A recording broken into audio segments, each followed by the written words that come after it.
Hi, I'm Mike Roth with the Roth Team at Shorewest Realtors. Thanks for watching our real estate video blog today.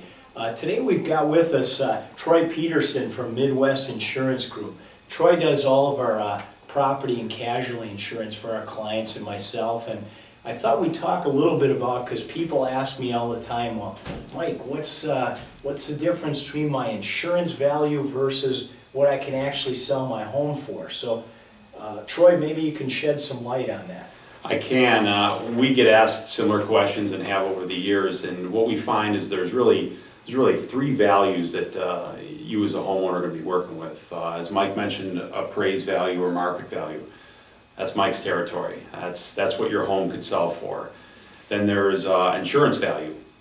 That's where I come into play. That's what the home needs to be insured at. Generally, we're finding over the past few years, even though there might be some with the market value, those are down compared to where they were 5-6 years ago. The insurance values are still seeing that inflationary increase, and the reason behind that is the cost of partial repairs or even rebuilding a home. Those haven't gone down over the past few years. So that's where we're seeing the insurance value.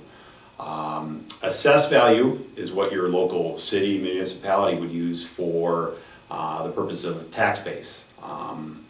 And that's another number that's out there. So the three of them kind of melded together, and over the years we've seen some changes. If you would ask me 6-7 years ago, what would the order of those be from highest to lowest, I would have put the appraised market value right at the top, insurance value a little below that, and assessed value way below that. Today, there's obviously all three of those numbers you should keep in mind are independent of each other. One doesn't rely on the other. Your assessed value isn't going to affect your insurance value. They're independent, but yet they still, because they're all numbers, they're all dealing with your home value, sometimes you can mix them together. But what we're seeing today is the insurance value, like I said, slowly and steadily going up to keep pace with the increased costs. Market value, that's where I'm going to defer to Mike. He knows a lot more about that, where that's at today.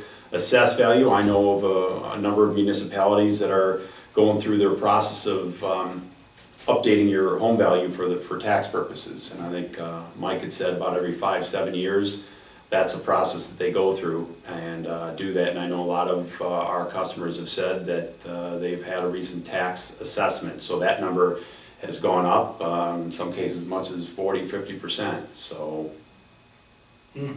That's probably why I get clients, and I think I even asked you, Troy, if you'd pay me as much as I have it insured for today, because those values are a little bit higher than what today's value is. They are, and and again on the insurance value, the cost of repairs is still gone up, and more of what's going into when a company charges a premium for an insured value on the home, it's not just how much would it cost to rebuild, which that's a factor, but a majority of claims are partial repairs. Okay. You might have a storm come through and take off some of your shingles, and it might be $5,000 to $10,000. Well, that's obviously not anywhere close to your full value, but that's a majority of what claims are. And those costs are pretty well set. Those are immune to some of the market conditions or tax assessments. Those are still costs, and obviously some weather patterns have caused those claims to be on the rise the last couple of years here in Wisconsin. Makes sense. So yeah, if you have any questions on whether you have the right amount of insurance, certainly give Troy a call. Troy, what's the best number to reach at? The best number is at my office at area code 262-646-5777. Yeah, and of course, if you have any questions on the current fair market value on your home, give us a call here at the Roth Team. We're more than glad to help you out. Thanks, and have a great day.